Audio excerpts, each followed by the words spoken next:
Thank you. Thank you, Anna. That was beautiful. Beautiful song and a beautiful prayer. Thank you for that. What a way to start. Wonderful way to start. We have no excuse. We have no excuse. The Bible says that. Turn with me, if you will, to Romans chapter 1 and verse 16, starting with verse 16. Romans chapter 1, beginning with verse 16. You can follow along in your order of service if you prefer. And Paul says this as he writes his letter to the Romans. He says, I am not ashamed of the gospel, because it is the power of God for the salvation of everyone who believes. First for the Jew, then for the Gentile. For in the gospel, a righteousness from God is revealed, a righteousness that is by faith from first to last. Just as it is written, the righteous will live by faith. The wrath of God is being revealed from heaven against all the godlessness and wickedness of men who suppress the truth by their wickedness. Since what may be known about God is plain to them because God has made it plain to them, for since the creation of the world, God's invisible qualities, his eternal power and divine nature have been clearly seen, being understood from what has been made, so that men are without excuse. May God bless the reading and the hearing of his holy and sacred immutable word this morning. Notice that last part of the last verse that says simply, so that men are without excuse. That's the title of my message today. That's the theme of my message. When I read that, and I've read it many times, but when I read it this last time, it struck a chord in me. I thought, there's a lot of things going on there. We have no excuse. We have no excuse. And so I developed this message today that I hope will be beneficial to all of you. I thought about it this way, teachers and parents and police and judges have one thing in common. They all hear a lot of excuses, don't they? Every one of them. You as parents know that. You as teachers know that. The police officers know that. They have a lot of excuses come their way. And one of the bad things about being a pastor, I guess, if I can say it that way, is that almost everything I read in a magazine or in the newspaper, I feel will preach. And so I collect it. I keep it. I file it away. And you can ask my dear wife, I've got boxes upon boxes of files that I shouldn't have. Don't ask her, please. Yeah, lots of, right. No, you don't have to exaggerate. And it's not exaggeration, I know. You know that. But the advantage of that is this. When I do a message, I can go back to those files sometimes and find something that applies to that. And so it was with this message. Let me give you some examples. Now, I have to give you a little background. You know that back in the day, if you had an automobile accident or some form of an accident, you had to report that certainly, and we know all the details you went through there, but you had to do it in writing, way back when. It had to be a written report. Now today, you just call up the insurance company and they take the report over the phone, or they take the police report or whatever it is like that. But there was a time when you had to write all that out. I have one that my dear mother had to write out years and years ago, back in the 70s. She had and it wasn't her fault, but she still had to write that accident report. Well, the reason I go through all that is these are some excerpts from accident reports that I found. And you can make up your own mind whether you think they are explanations on one hand or if they are excuses. Some of them sound a little bit like excuses, I think. But they were written down by various people at various times. One of them said this. The writer said, the guy was all over the road. I had to swerve a number of times before hitting him. Think about that. Wasn't easy to do. Another one said this. He said, the telephone pole was approaching fast. I was attempting to get out of its path when it struck my front end. Okay. Another one said this. I was thrown from my car as it left the road, and I was later found in a ditch by some cows. Thrown from my car as it left the road, and later found by cows. And this one I like, I don't know why, but I do. It says, I pulled away from the side of the road, glanced at my mother-in-law, and headed for the embankment. Now, that bear in mind, that does not deal with my mother-in-law. I love my mother-in-law dearly. She's a wonderful lady. But I can see where in some cases that might apply. I don't know. I don't know about you. I always like the one about the dog ate my homework. But you couldn't use that but one or two times. You know, that didn't go very far. That in school you could use that, but you had to ration that out. But excuses, have been defined as this. They've been defined as thinly veiled lies masquerading as legitimate reasons for neglected responsibilities. Excuses. So many people, and we're all guilty of this, we've all made excuses in our lives. We all did that, especially as children, haven't we? And sometimes a lot of them. And the reason is very simple. Because we all recognize that authority exists in the world, whether it's in the form of your parents, your teachers, whatever it might be. And if you do something wrong or don't do something you should have done, we make excuses about it. That's what happens with people who aren't in Christ and who don't acknowledge God. This sermon is really for the people out there. I wish they could all hear it. It's not so much for you, but it is for you in this sense. It is designed to equip you to answer some of the questions that they have about God and why in some cases they refute God. They don't acknowledge Him. So look at it that way. When we give an excuse, sometimes people will buy it. They'll listen to it, they'll buy it. And we learn that excuses sometimes fulfill that need to accomplish something that we're out to do, whether it's to get out of a traffic ticket or something like that. Sometimes they're successful. But that doesn't permit us to make excuses to God. That's the main thing. And that's what the scriptures have told us this morning. That's what they've told us already. God has already revealed His disapproval of sin in any form. And of course, that's another reason that people make excuses. They want something to release them from their sins and from the penalty that they know they will pay someday. We understand that we need to be right with God in all that we do, everything that takes place and transpires. We need to be right with Him. And we may not be able to explain all of that theologically sometimes, but nonetheless, we know who God is. Why? Because we follow God. We wouldn't follow someone we didn't know or understand. We may not know all about Him, but we believe in Him. We have faith in God. That's what the scriptures tell us. And we just sense inwardly that God exists. We can look out around us and see the evidence of His creation, the evidence of God Himself. God is a righteous God. We know that we will never measure up to His righteousness, but we need to try.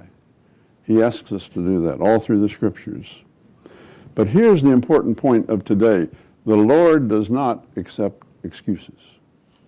It says that, didn't it? Said that very clearly. That's what we just read. Doesn't accept excuses. And until people recognize and understand that there is a judgment that they will undergo someday, the judgment is coming. God says that. They need to acknowledge that there is a God.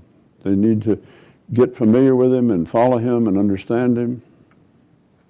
And until they understand the God of righteousness, the just God, the God that will judge them, they'll tend to move away. Men are without excuses, it said. That was what we just read. Men are without excuse. Look at how God constructs this situation, if you will, this case. God is a very logical God obviously, and builds up to it. Without excuse is actually a legal term. I didn't realize that till I did some research on it.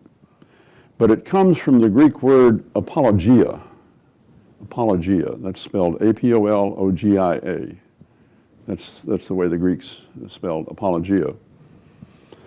And that word actually goes back to the courts of Greece and Rome in the ancient world. It was used in their court system just as we use it today. We still use it today. From that word comes the term apologetics. Apologetics. When I enrolled in seminary, I saw a course entitled Apologetics, and I didn't know what it was. I didn't understand that.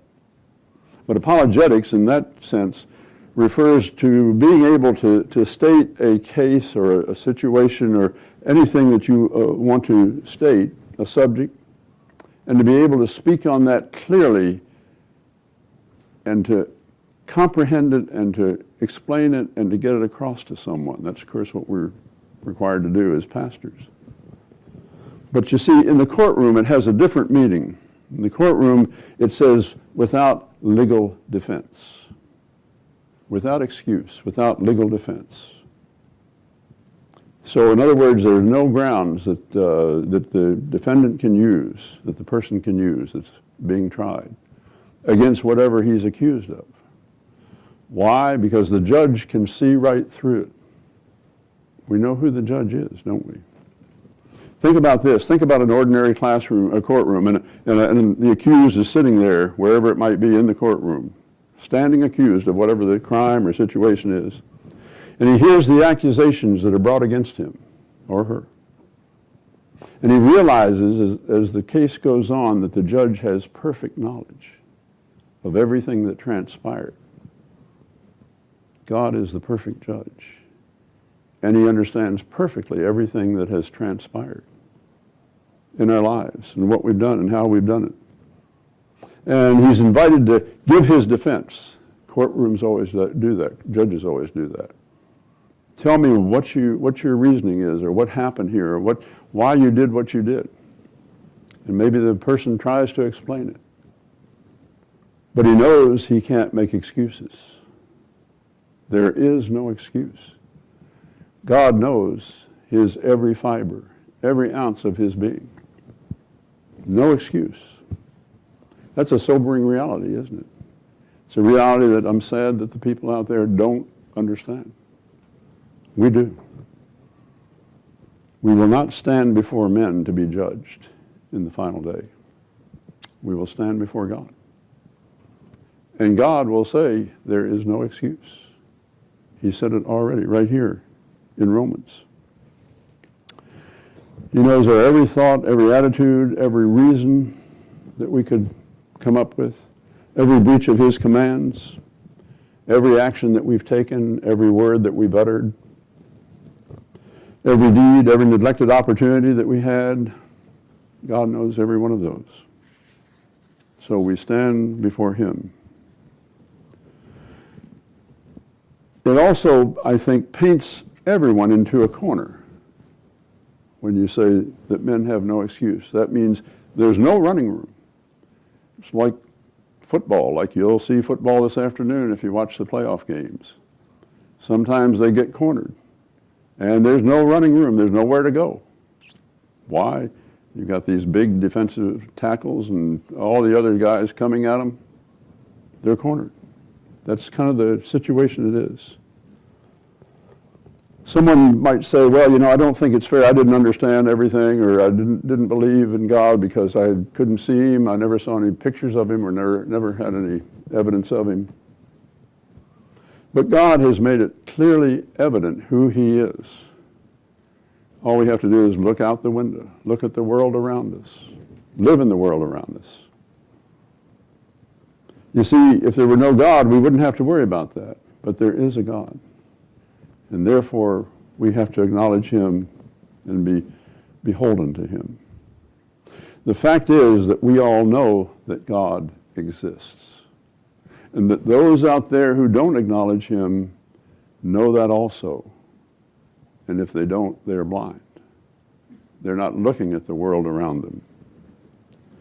We have revelation from God. We have revelation in a number of ways. Theologians like to categorize it into two major categories. One is a general revelation and another one is a special revelation. I'll break those out for you.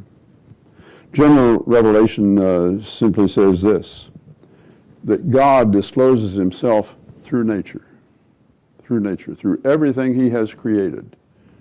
That is the general revelation of God. We can't deny God. Just go out and take a walk in the woods. Go wherever you want. And you can't deny the existence of God. You just can't do it. And then you come to a special revelation, and that is where God has spoken to us through his word, both through his Son, Jesus Christ, and through his holy word. God speaks in the Old Testament, and his Son speaks in the New. That's a special revelation that God has given to each one of us. Revelation that we can't ignore. And if we do, we're guilty. We're guilty before the judge. Let's look at this, break this down, the passage that I just read. And starting with verse 20, I'm going to work backward in this case, because verse 20 is, I think, the most important of all. It says, for since the creation of the world, now again, let's go through this and break it up.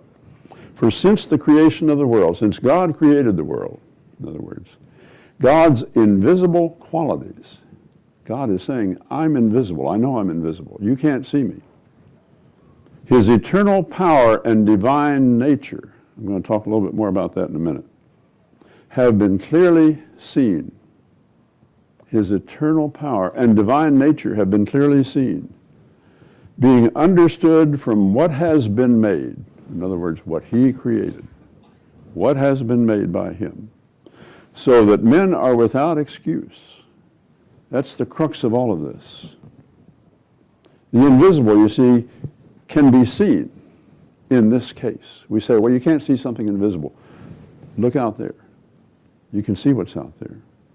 It can be seen or understood or grasped very readily by anyone who has eyes to see through what God has made. And you say, what about people that live in remote tribal areas or over in the jungle somewhere and they never really know or understand God? They understand God. They just don't know how to name him. They realize that there's a higher power. Think about the early settlers that came to this country and went out to the west and they met with the Indians and talked with the Indians. And virtually every Indian tribe acknowledged the Great Spirit. The Great Spirit. They didn't know what his name was. They didn't know anything about Jesus Christ. They didn't know all the details about what he had written in his book, the Old Testament, or New. But they knew that there was a higher power. And until we came and gave them information and knowledge, as we do to these other underdeveloped countries who don't know about God, until we did that, they didn't know. They didn't understand. A missionary told me one time, he says, we can't just go into a country where they don't know God, don't understand God and all the rest. We can't go in there and start talking about Jesus Christ because they won't understand that. He says, but we can start talking about creation, something everybody can see all around us. That's where we start. Look at what's here. Look at what God has provided. Look at all this beauty in terms of vegetation and trees and flowers and shrubs and animals and you and me. We are God's creation. That's how they build their base. That's how they get started. We look up and see the stars clustered in the sky.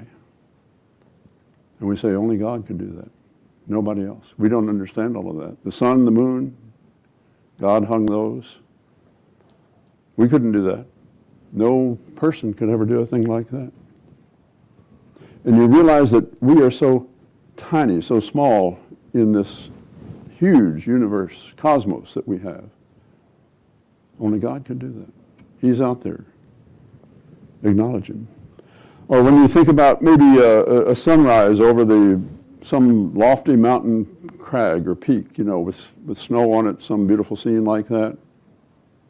We couldn't create that. We couldn't do that. And that sun comes up every day over that same peak and all the other mountains in that area. We couldn't do that. That's God. That's what he's talking about here. That's what he's talking about. His eternal power. He's saying, I'm a powerful God. I built all this. I created all this. I did this for you. That's his eternal power. And that's what he's trying to convey here, and that's what he's saying that we cannot ignore. We have to acknowledge. Look at the flashes of lightning that you see in the night sky or daytime even. Only God could do that. Nobody else could do that. Or the way the sun rises in the east every day, sets in the west, makes a circuit. Beautiful. We couldn't do that. The way that the stars, the constellations all hold together, and the fact that people out on the ocean could navigate by those years past. They didn't have GPSs, they didn't have all the LORAN and all the other modern instruments that we have today. They navigated by the stars that God created. The 4 seasons that we experience here. Not everywhere, not every place has those 4 seasons, but most nations do, and most people do. God created all that. The autumn leaves that change color every fall. The budding of the trees and everything else in the springtime. God created all that. He's saying, don't you see, I'm here. This is me. You can't deny that. That's what he's saying. And then when he talks about a divine nature, that's another thing. Divine nature. He's talking about you and me. He created us just like him in his divine nature. He tells us that in the Bible. We are made in his image. You, I, every one of us are made in his image. Clearly, it's seen in all of us as humans. You can't deny that, he's saying.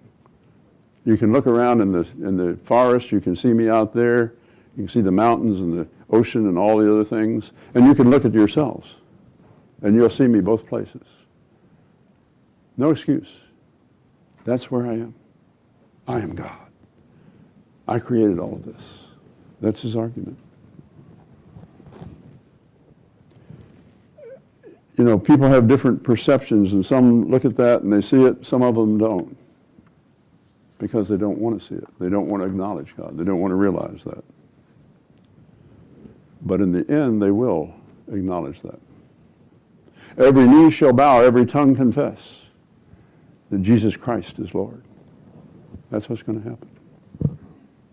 There's a fellow by the name of Richard Dawkins. He's a atheist. He's a dyed-in-the-wool atheist. He's an evolutionist. He believes in evolution instead of God.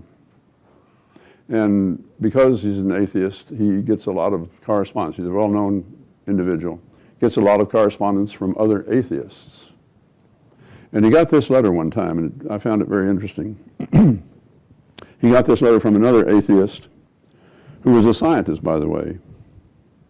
And the scientist acknowledged to this Mr. Dawkins that he had decided that there was a God. He had overcome his atheism and come to the conclusion that there was a God. And he wrote him this letter. It says this, short letter. It says, the fellow says, I will never forget the sinking feeling that overwhelmed me because it became clear to me in that minute. Well, let me give you a little background. I should do this first. He had read an article in National Geographic, okay, about a particular species of orchid out in Hawaii. There was a kind of orchid out there that was pollinated by a particular species of a male wasp. That's the only way that orchid could be pollinated and continue on. Otherwise, it would have gone out of existence. And this fellow's writing about that. He read this article in the National Geographic. And he said this, I will never forget the sinking feeling that overwhelmed me because it became clear to me that in that minute, when he read that article, that some kind of God in some kind of fashion must exist. In other words, I'm a scientist, I understand science, I understand this could happen no other way. And have an ongoing relationship with the processes by which things come into being. Profound words. That, in short, the Creator God was not some myth, but something real. Most reluctantly, I also saw at once that I must search to find out more about that God. Converted. This atheist was converted. Why? Because he read this article in National Geographic. God works in mysterious ways. We don't understand it. We don't need to. But the Almighty God who created the heavens and the earth and all that is within them, you and me, the animals, the fish, everything, that the birds of the air, that God is obvious for all to see. And he speaks to us through his word and through Jesus Christ. That's his argument. That's his case. So that men are without excuse. We have no excuse, because when we stand before God, we can't say, I didn't know you, God. I never knew you. I didn't realize you were there. Without excuse. This is a time that we come to in every service where I invite anybody who wishes to give your heart, soul, and life to Jesus Christ to come and commit your life to him. If you want to rededicate your life, if you want to come and just transfer your letter, or if you want to come and pray at the altar, whatever that might be, we're going to stand and sing a hymn today, a wonderful hymn, I Have Decided to Follow Jesus. Will you stand with